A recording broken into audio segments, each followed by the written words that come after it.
सबको मेरा प्रणाम है, नमस्कार है प्यारे बच्चों। कट ऑफ क्या होगा, ये बहुत बड़ा सवाल है।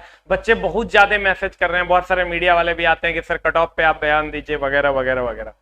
तो आंसर की का इंतजार था हमको भी। तो ये जो कट ऑफ अभी हम बता रहे हैं मेरे दोस्त, ये एक्सपेक्टेड है, थोड़ा बहुत इधर उधर हो सकता है।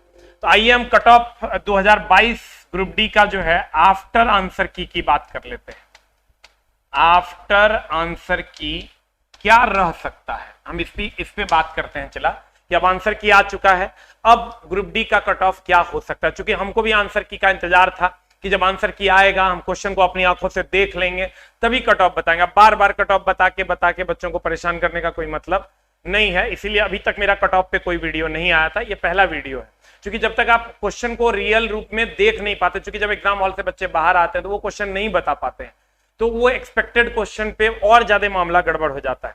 इसीलिए मैंने आंसर की आने का वेट किया। अब आंसर की आ चुका है, तो जो एनालाइजेशन है जो हमने किया है वो आप तक हम पहुंचा रहे हैं, ये एक्सपेक्टेड है, गौर फरमाइएगा। पहले तो 2022 का जो कट ऑफ है ये किन किन बातों पर निर्भर करेगा, हम आते हैं उस पर कि कट ऑफ को प्रभावित करने वाले क्या क्या कारक हो सकते हैं। तो कट ऑफ को प्रभावित करने वाले कारक पहले तो चूंकि जोन वाइज एग्जाम हुआ है, तो जोन वाइज एग्जाम हुआ है तो अलग अलग जोन का कट ऑफ में बहुत ज्यादा का अंतर दिखाई देगा, पहली बात।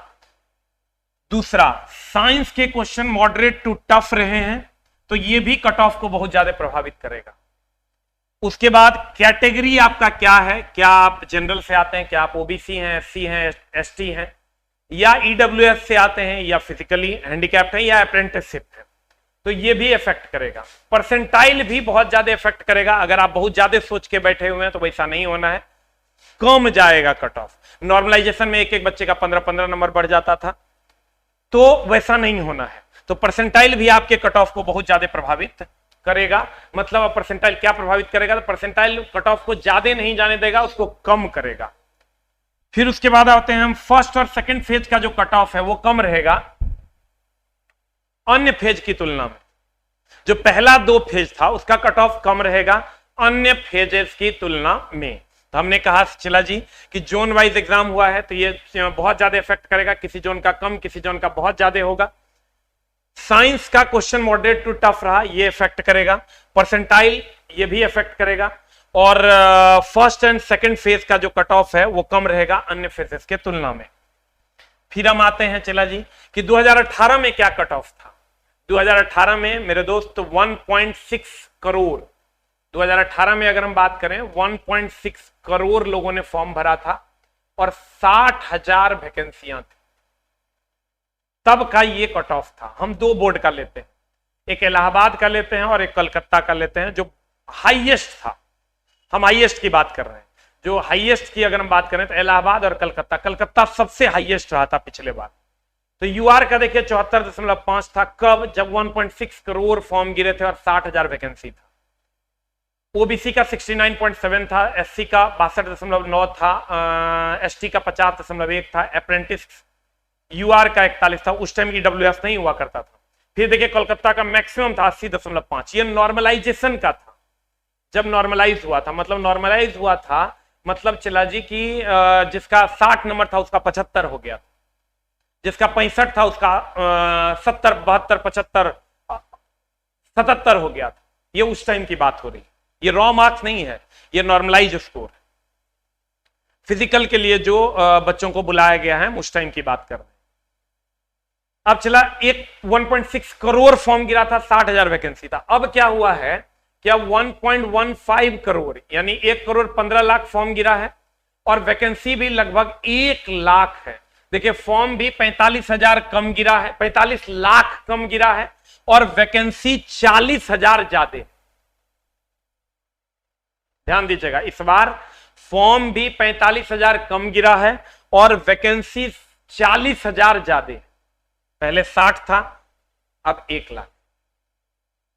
अब क्या होना, और पहले नॉर्मलाइजेशन था जहां 5 नंबर से 15-18 नंबर तक बच्चों का बढ़ जाता था। अब परसेंटाइल है 2 से 3 नंबर बढ़ घट सकता है, आप उस हिसाब से अंदाजा लगा सकते हैं। तो अब 2022 में क्या कट ऑफ रहने की संभावना है, एवरेज कट ऑफ निकालते हैं कि चलिए ये तो हमने दो बोर्ड का बता दिया कि ये दो इलाहाबाद और कलकत्ता का था। एवरेज कट ऑफ जो है वो 2018 और 2000 में क्या था, कम से कम और ज्यादा से ज्यादा, उसकी बात करते हैं। तो यूआर का जो एवरेज कट ऑफ था वो 62 से 77 था, मैक्सिमम 80 था। ओबीसी का 56 से 72 था। आप देखिए दोनों में जो डिफरेंस था मिनिमम में वो 62 से 56 यानी 6 नंबर का। और फिर उसी तरह एससी में भी लगभग 6 से 7 नंबर का डिफरेंस था, और एसटी में लगभग 48 से 49, 2, 3, 4 नंबर का, 1, 2, 3 नंबर का डिफरेंस रहता है। मतलब यूआर और ओबीसी के बीच में 4 से 5 नंबर का गैप रहेगा, और ओबीसी और एससी के बीच में 5 से 6, 7 नंबर का गैप रहेगा, और ये दोनों के बीच में 4 नंबर का गैप रहेगा। और अप्रेंटिसशिप वालों के लिए 40 से 45 नंबर तक मिनिमम जो उसका क्वालिफाइंग था उतने में हो गया था।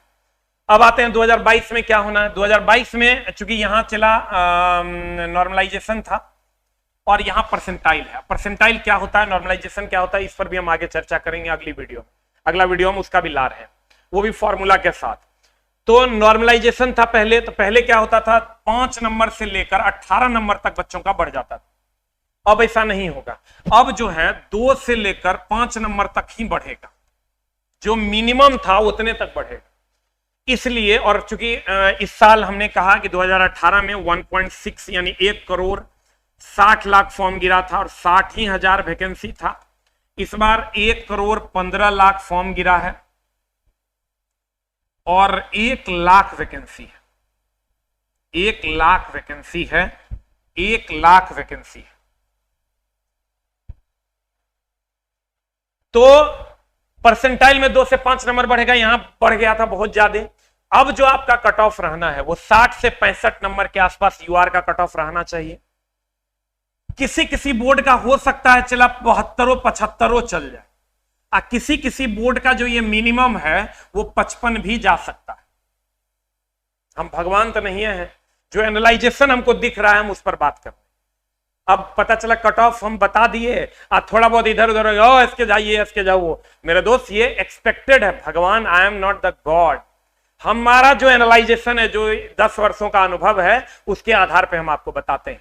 अनुभव फेल भी हो जाता है जब कुछ अलग हो जाता है। तो मेरे दोस्त, जो ये जो कट ऑफ है ये इधर 75 तक जाएगा और इधर जो है ये 55 तक जाएगा। ये रॉ मार्क्स की हम बात कर रहे हैं। हम बोले परसेंटाइल में 2 से 3 नंबर 4 नंबर से ज्यादा आगे पीछे नहीं होगा। अब यहां अगर हम बात करें मेरे दोस्त, ये 55 नंबर यानी 5 नंबर का डिफरेंस, हमेशा जितना डिफरेंस यहां था उतने डिफरेंस यहां भी रहे। तो 55 से 60 हो जाएगा ओबीसी का, एससी का 48 से 55 और एसटी का 45 से 50 और अप्रेंटिसशिप यूआर वालों का 40 से 42। और इस दोनों के बीच में जो है ना ईडब्ल्यूएस आएगा। इस टाइम तो ईडब्ल्यूएस नहीं था 2018 में, लेकिन अब है। तो ये दोनों के बीच में ईडब्ल्यूएस आएगा। लेकिन ईडब्ल्यूएस का जो मामला है मेरे दोस्त, कहते हैं कंक्लूजन पे आते हैं, किसी किसी बोर्ड में कट ऑफ इससे कम भी जा सकता है और इससे बहुत ज्यादा भी जा सकता है, 10-10 नंबर तक आगे बढ़ जाएगा। वो डिपेंड करेगा कि कितने लोगों ने अप्लाई किया और कितना पोस्ट है। अब कहीं पर पता चला 150 पोस्ट है, 300 पोस्ट है और एप्लीकेंट्स बहुत ज्यादा हो गए, तो वहां पर चला बहुत ज्यादा का डिफरेंस तुमको दिखाई देगा।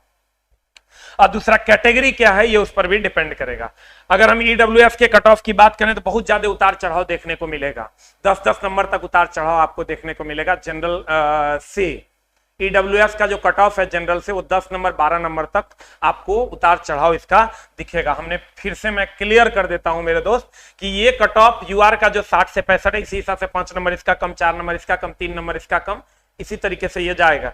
लेकिन ये किसी किसी बोर्ड में 75, 77, 78, 80, 85 जा सकता है, लेकिन वो किसी खास बोर्ड में ही होगा जिसमें नंबर ऑफ एप्लीकेंट्स ज्यादा हैं और नंबर ऑफ स्टूडेंट कम है। नंबर ऑफ एप्लीकेंट्स ज्यादा है और नंबर ऑफ सेलेक्टेड स्टूडेंट वो कम होना है, वहां पर चला कट ऑफ हो सकता है 75 हम कह रहे हैं, हो सकता है 82 चल जाए। तो एगो को नहीं देखना, हम ये लिख दिए पहले ही, एवरेज कट ऑफ इसके बीच में रहेगा। इस कट ऑफ पे बच्चों को फिजिकल के लिए बुलाया जाएगा। ठीक है, तो उम्मीद करेंगे कि आपको सारी चीजें समझ में आ गई होंगी। और हम एक बार फिर से बता दें, कट ऑफ जो आंसर की के बाद जो हमने जाना है जॉन वाइज अलग अलग होगा। साइंस का क्वेश्चन मॉडरेट टू टफ था, उस पर डिपेंड करेगा। कैटेगरी ईडब्ल्यूएस, यूआर, ओबीसी, इस पर डिपेंड करेगा। परसेंटाइल पे डिपेंड करेगा। फर्स्ट एंड सेकंड फेज का कट ऑफ कम रहेगा। उसके बाद 2018 का ये मामला था, मैं 74.5 यूआर का, और ये सबसे हाईएस्ट कोलकाता का लगभग गया था 80.5, लेकिन चला एक एक बच्चे का 10 से 15 नंबर बढ़ाता था। आपको हड़बड़ाने की जरूरत नहीं है। और यहां जब आप आइएगा परसेंटाइल में, तो हम आपको बोल दिए ये मिनिमम और मैक्सिमम का क्या मामला है। 60 से 65 नंबर का कट ऑफ जाना है एवरेज। हो सकता है किसी का 75, 82, 86 भी चल जाए, और मिनिमम में 55 से नीचे तो नहीं होना चाहिए। ठीक है, किसी किसी बोर्ड का, जम्मू कश्मीर का हो सकता है 52 चल जाए। उसके बाद किसी किसी बोर्ड में कट ऑफ इससे कम भी और ज्यादा भी होगा, डिपेंड करेगा कितने बच्चों ने अप्लाई किया और कितने पोस्ट वहां पर खाली है। और ईडब्ल्यूएस का कट ऑफ में बहुत ज्यादा का उतार चढ़ाव देखने को मिलेगा। Thank you very much, love you all. और एकदम टेंशन और हरास में नहीं जाना है, क्योंकि मेरे दोस्त आगे ढेर सारी वैकेंसियां आनी है। आपको यह समझ लेना है कि 2023, 2024 ये स्टूडेंट के लिए गोल्डन ईयर है, क्योंकि 2024 में सेंट्रल का चुनाव है और 2025 में स्टेट का चुनाव है बिहार सरकार का। तो मेरे दोस्त ये गोल्डन नहीं, डायमंड ईयर होने वाला है। आपकी जो कमिंग वैकेंसी है वो एएलपी टेक्नीशियन की है, जो कि सबसे बड़ी वैकेंसी है। हम अभी से उस पर लगे हुए हैं, आप भी अभी से उस पर लग जाइए। जो लोग रेलवे की तैयारी करते हैं, आईटीआई वगैरह उन्होंने कर रखा है, डिप्लोमा बीटेक कर रखा है, अभी से इस वैकेंसी पर लग जाए। हम तो अब जी जान छोड़ के, मेरे यहाँ लगभग क्लासेस उसके सारे चल रहे हैं। तो कोशिश कीजिए चला जी इसको एंजॉय करने का। आगे बिहार एसएससी आपका सिविल कोर्ट है, सबको खूब मन लगा के कीजिए, ताकि आपका रिजल्ट कहीं ना कहीं हो जाए। कहते हैं ना, जो होता है अच्छे के लिए होता है। अरे आपको भी पता है कि मात्र 0.8% बच्चों को जॉब होना है। 99 लगभग 98.2% को जॉब नहीं होना, सॉरी 99.2% को नहीं होना, क्योंकि सीट ही उतनी है। मेरे दोस्त आप जोड़ के देखिए, 1,60,00,000 अगर एप्लीकेंट है, 60 लाख बच्चे मान लीजिए नहीं है गए होंगे, 1 करोड़ बच्चे अगर गए होंगे, 1 लाख को होना, तो 1% को ही जॉब होना है, 99% को नहीं होना। तो इसमें आपकी गलती नहीं है, क्योंकि वैकेंसी ही कम है, इसलिए आपको टेंशन नहीं लेना। और आगे बड़ी बड़ी वैकेंसी है, ये तो ग्रुप डी की वैकेंसी है, आगे बड़ी बड़ी वैकेंसियां आनी तय है। इसलिए मेरे दोस्त आप उस पर वर्कआउट कीजिए। और 1:1 में रिजल्ट देगा, तो 1:1 में रिजल्ट देगा मतलब जिनका देगा उनका हो जाना है, ये बात फिक्स है। ये कहीं ना कहीं ये गलत है, 1:1 में रिजल्ट नहीं देना चाहिए। सरकार इसकी मंशा इसमें एकदम सही नहीं है, लेकिन जो है वो सामने है। आने वाले समय में इस पर भी चर्चाएं होंगी, जो कि 1:1 रिजल्ट क्यों, कहीं ना कहीं सरकार की ये मंशा है कि सीट को बचाकर अगली वैकेंसी में शो करें। Thank you very much. मिलते हैं हम लोग अगली कक्षा में, अगले वीडियोस में कुछ नए इंफॉर्मेशन के साथ। आने वाले 2 वीडियोस हैं, एक तो नॉर्मलाइजेशन और परसेंटाइल में कितने का डिफरेंस आपको दिखाई देगा, और दूसरा कि डॉक्यूमेंट वेरिफिकेशन, फिजिकल के बाद डॉक्यूमेंट वेरिफिकेशन का क्या होना है, उसमें कितना नंबर का डिफरेंस होगा। Thank you very much, love you all, नमस्कार।